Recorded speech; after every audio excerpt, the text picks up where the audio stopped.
दोस्तों आज के वीडियो में हम डिस्कस करेंगे कुछ ऐसे इंपॉर्टेंट पॉइंट जब आप कॉल पे कस्टमर से बात करते हैं तो उस दौरान वो आपके लिए बहुत ही हेल्पफुल होते हैं। जिसमें फर्स्ट है कम्युनिकेशन स्किल। मान लीजिए आप किसी कंपनी में कॉल करते हैं एक ऑफिस चेयर खरीदने के लिए, तो वहां का जो सेल्स एग्जीक्यूटिव है उससे आपकी कॉल कनेक्ट हो गई। अब वो आपसे बात कर रहा है, अब आपको तो खरीदनी है तभी तो आपने कॉल किया है, लेकिन मान लीजिए वो सही तरीके से आपसे बात नहीं कर पा रहा, आपको समझा नहीं पा रहा, प्रोडक्ट के रिगार्डिंग कई सारे आपके डाउट है वो क्लियर नहीं कर पा रहा। तो होगा क्या, होगा ये कि आप उससे बात तो कर लेंगे, आपकी उसकी जो बातें हैं वो तो सुन लेंगे, लेकिन आप उसका जो प्रोडक्ट है वो खरीदेंगे नहीं। तो इस चीज का आप जरूर ध्यान रखिए कि जब भी आप कॉलिंग पे किसी कस्टमर से बात करते हैं तो उस दौरान आप कस्टमर से अच्छे से बात करें। जैसे आपका जो बात करने का तरीका है वो प्रॉपर होना चाहिए, आपकी आवाज है तो उसको क्लियर सुनाई देनी चाहिए, और ऐसा नहीं कि आप जल्दी जल्दी स्पीड से किसी चीज को समझा रहे हैं, और ऐसा भी नहीं कि बहुत ही धीरे धीरे से आप कस्टमर को अपने प्रोडक्ट के बारे में बता रहे हैं। आप नर्वस भी फील ना करें और कॉन्फिडेंट होकर प्रोडक्ट से रिलेटेड जो भी बातें हैं वो कस्टमर के साथ करें, तभी कस्टमर आपका जो प्रोडक्ट है उसे परचेज करेगा। नेक्स्ट है लिसनिंग। जब भी आप किसी कस्टमर से कॉल पे बात करते हैं तो आप कस्टमर को इंपोर्टेंस दीजिए, आप उसको वैल्यू दीजिए, आप उसकी जो बातें हैं उसको ध्यान से सुनिए और ध्यान से समझकर उसकी बातों का रिप्लाई कीजिए। अगर आप कस्टमर की बात को ठीक से सुनेंगे नहीं, समझेंगे नहीं, तो आप उसको रिप्लाई कैसे दे पाएंगे। कस्टमर को यह लगना चाहिए कि आप उसको अपना वैल्यूएबल टाइम दे रहे हैं, ऐसा नहीं कि आप उसकी कॉल को इग्नोर कर रहे हैं, आप उसकी बातों को इंपोर्टेंस नहीं दे रहे हैं। अगर कस्टमर को थोड़ा सा भी ऐसा लगा कि आप उसको वैल्यू नहीं दे रहे हैं तो वो आपसे बात तो करेगा, वो आपकी पूरी बातें समझेगा, सुनेगा, लेकिन बाद में वो आपसे प्रोडक्ट परचेज नहीं करेगा, क्योंकि कस्टमर वहीं पर जाता है जहां पर उसको वैल्यू मिलती है। क्योंकि ऐसा तो नहीं है कि कस्टमर आपका टाइम वेस्ट कर रहा है, वो आपका प्रोडक्ट ही तो खरीदेगा और बाद में वो उसका पेमेंट भी करेगा, तो कंपनी को भी तो प्रॉफिट है ना उससे।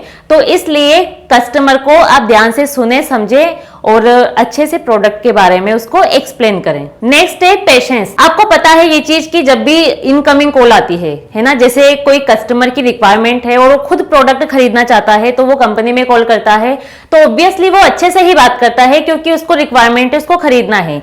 लेकिन कई बार ऐसा होता है कि जैसे कंपनी वाले हमको कुछ लीड्स देते हैं कन्वर्ट करने के लिए कि आपको इतने सारे कस्टमर के साथ डील करनी है, तो हम वहां पर सोचते हैं कि यार इतने सारे कस्टमर से हम कैसे डील करेंगे। लेकिन जब कॉल कनेक्ट होती है उन कस्टमर को रिक्वायरमेंट में नहीं होती है प्रोडक्ट की वो खरीदे कंपनी से, लेकिन हमें तो उनको कन्विंस करना है। तो जैसे ही हम कस्टमर से बात करते हैं तो कई बार तो ऐसा होता है कि कस्टमर बहुत ही फ्रस्ट्रेट होता है, गुस्से में आपसे बात करता है कि मैंने इंक्वायरी नहीं की है, आप मुझे परेशान क्यों कर रहे हैं कॉल करके, वो इस तरह की बातें आपसे बोलता है। लेकिन वहां पर आपको पेशेंस रखना है, आपको वहां पर गुस्से में बात नहीं करनी। अगर कस्टमर गुस्से में आप पे चिल्ला भी दे तो भी आपको पलटकर उसको ज्यादा जवाब नहीं देना, क्योंकि अगर आप गुस्से में उससे बात करेंगे तो होगा क्या, तो वो कॉल को डिस्कनेक्ट कर देगा और वो कस्टमर आपके हाथ से चला जाएगा। लेकिन आपको तो ये ध्यान में रखना है कि आप उस कंपनी के लिए काम कर रहे हैं, आप वहां पर एज ए एम्प्लॉय हैं और आपका काम है कस्टमर को कन्विंस करना।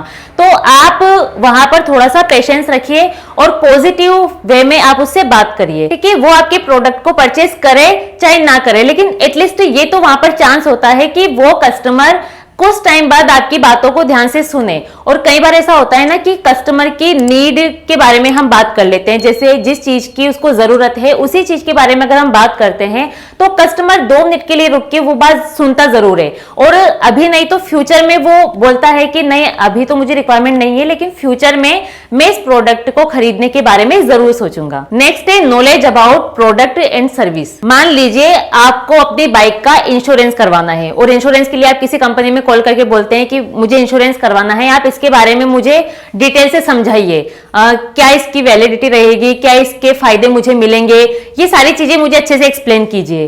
तो वहां पर क्या होता है, जैसे अगर आप कॉल करते हैं और सामने वाला ठीक से सबको, तो वहां पर क्या होता है कि आप जैसे ही उसको कॉल करते हैं और ठीक से वो आपको समझा नहीं पा रहा, पॉलिसी के बारे में, टर्म्स कंडीशंस के बारे में वो अच्छे से आपको एक्सप्लेन नहीं कर पा रहा, तो होगा क्या, तो होगा ये कि आप उससे इंश्योरेंस नहीं खरीदेंगे। आप तो परचेस करना चाह रहे थे क्योंकि इसीलिए आपने उसको कॉल किया है, लेकिन अगर आपको लगता है कि नहीं वो आपको सेटिस्फाइड नहीं कर पाया क्योंकि आप उसको पेमेंट भी तो करेंगे। तो ऐसे तो कोई कस्टमर पेमेंट नहीं कर देगा, वो अपने जो भी डाउट से सारे क्लियर हो जाएंगे तो ही वो पेमेंट करता है। तो उस टाइम पर आप क्या करेंगे कि उसकी बातों को सुन जरूर लेंगे, लेकिन आप उससे इंश्योरेंस परचेज नहीं करेंगे। तो इस बात का आपको जरूर ध्यान रखना है कि जिस भी प्रोडक्ट के रिगार्डिंग आप कॉल पर कस्टमर से बात कर रहे हैं, तो उस प्रोडक्ट के बारे में आपको कंप्लीट नॉलेज होनी चाहिए और कंपनी के बारे में भी नॉलेज होनी चाहिए। क्योंकि अगर आपको प्रोडक्ट सर्विस के बारे में प्रॉपर नॉलेज नहीं होगी तो आप कस्टमर के जो डाउट्स हैं प्रोडक्ट से रिलेटेड, तो आप क्लियर कैसे करेंगे, और वहां पर फिर आप कॉन्फिडेंस से भी अपनी बात नहीं रख पाएंगे, वहां पर आपके अंदर कॉन्फिडेंस भी नहीं आएगा।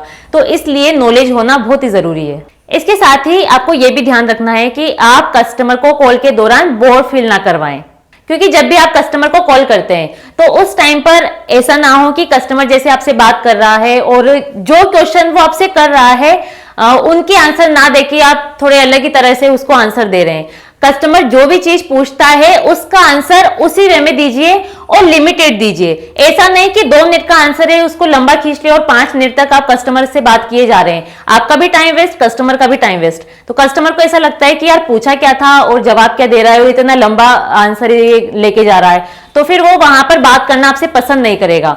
तो उस टाइम पर आप कॉल पर फोकस कीजिए और कस्टमर जितना पूछता है उतना ही उसको बताइए, और जो भी आपकी कंपनी के बारे में, प्रोडक्ट के बारे में, सर्विस के बारे में जो भी इंपॉर्टेंट चीजें हैं वही आप उससे डिस्कस कीजिए। जो आपको लगता है कि यार ये बताना जरूरी नहीं है तो आप पूरी स्क्रिप्ट को उसको एक्सप्लेन ना करें, इससे आपका भी टाइम बचता है। दोस्तों, इसके अलावा कस्टमर से कॉल पर बात करते टाइम और किन किन बातों का ध्यान रखना चाहिए, इसके लिए आप ये वीडियो देख सकते हैं जिसका लिंक आई बटन में दिया है, या आप हमारे चैनल पर विजिट कर सकते हैं। तो मिलते हैं नेक्स्ट वीडियो में नए टॉपिक के साथ।